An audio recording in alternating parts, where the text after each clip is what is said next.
Hello दोस्तों, नमस्कार, प्रणाम। हमारे यूट्यूब चैनल पे आप सभी लोग का स्वागत है। आशा करते हैं आप लोग स्वस्थ और मस्त होंगे, बहुत अच्छे होंगे और बहुत प्यारे गीत आप लोग के बीच ला रहे हैं।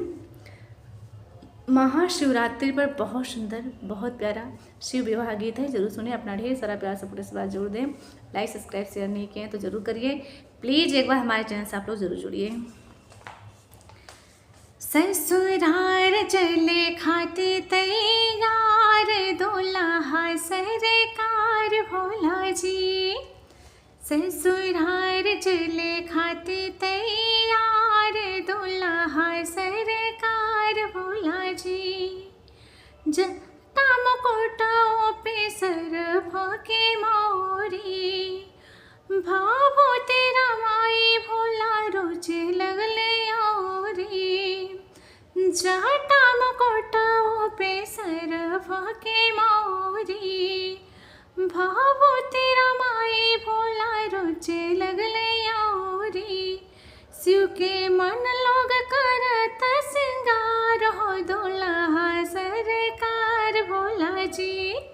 शिव के गहन लोग करत सिंगार, दुल्हा सरकार भोला जी। ससुराल चले खाते तैयार, दुल्हा सरकार भोला जी। ससुराल चले खाते तैयार, दुल्हा सरकार भोला जी। कुंदन कंगन पहरे प्राण कमर में, पहन ले बाबा मृग छाला। सोहे बाल चंदन बज के लीला, रहो दुल्हा सरकार भोला जी। सोहे बाल चंदन चमके लीला, रहो दुल्हा सरकार भोला जी। ससुराल चले खाते तैयार, दुल्हा सरकार भोला जी।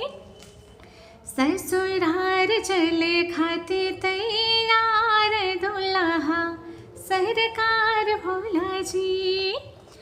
तीन तीन नैनन जनेऊ भुजंग के, तीन तीन नैन जनेऊ भुजंग के। डमरू त्रिशूल तरंग माथे गंग के, डमरू त्रिशूल तरंग माथे गंग के। वर बसहा बैल पर सवार, हो दुल्हा सरकार भोला जी। वर बसहा बैल पर सवार, हो दुल्हा सरकार भोला जी। ससुराल चले खाते तैयार, दुल्हा सरकार भोला जी। ससुराल चले खाते तैयार, दुल्हा सरकार भोला जी। भूत प्रेत चले बरियात बाजे बाजा, भूत प्रेत चले बरियात बाजे बाजा।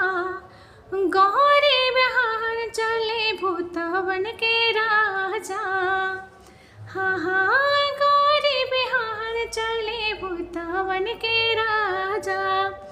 शिकारी का चपच कर इंतजार, हो दुल्हा सरकार भोला जी।